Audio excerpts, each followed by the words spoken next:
nagpadayong flood control projects nga gipatuman sa Department of Public Works and Highways sa Region 7 ang pagtukod sa flood mitigation structure sa Tipolo River, gikatakdang mahuman sunod tuig.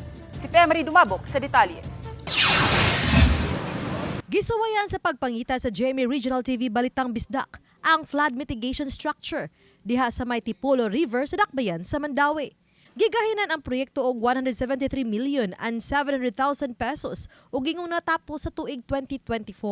Apan sa pagsubay sa Balitang Bisdak, nakita ang laing proyekto nga nagtukod sa flood mitigation structure sa Tipolo River nga ana-ana sa ika-4 nga hugna o Phase 4. Gigahinan kini og 202,549,888 pesos.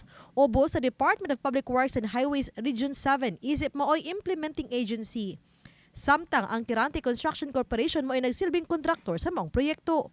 Gisugdan kini Abril 18 karon tuiga o gikatakdang matapos sa pagka-Abril 12 sa sunod tuig. Kun mahuman na kini, nagtuo si Barangay Tipolo Kapitan Restituto Villanueva nga makatabang kini aron makuha-kuhaan ang suliran sa pagbaha sa dapit. Iyang gilagway nga sagad sinungdan sa baha mao ang pag-awa sa drainage sa Barangay Tipolo. Kunya, kanang tubig nga maso diha, wa na mo agi og bukid. Ubod sa bayon kanal ra. Ang tubig diha nagagikan sa simente, ang Vicente na yung Berpnos Bandako, kung mag-uwan ang culvert niya na magdaabli sa building ni Mr. D.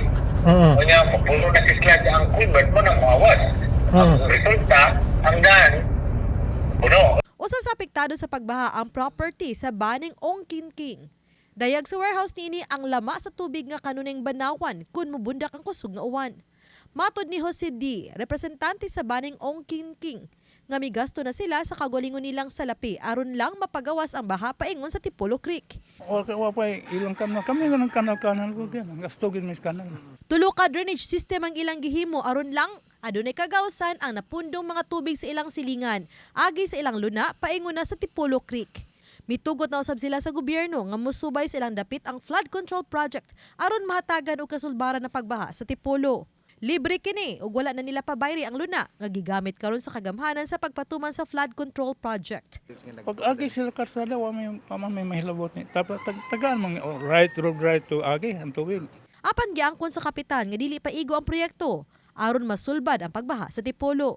Iyang gipaybaw nga adunay laing proyekto nga ipatuman ng DPWH sama sa box culvert sa daan sa Tipolo nga isumpay sa gitukod karon nga flood control project. Kung mapatuman kini, nagtuang kapitan nga masulbad ng suliran sa pagbaha diha sa Tipolo. Oba ni Marlon Malgazo, Femari Dumabok. Balitang Bisdak.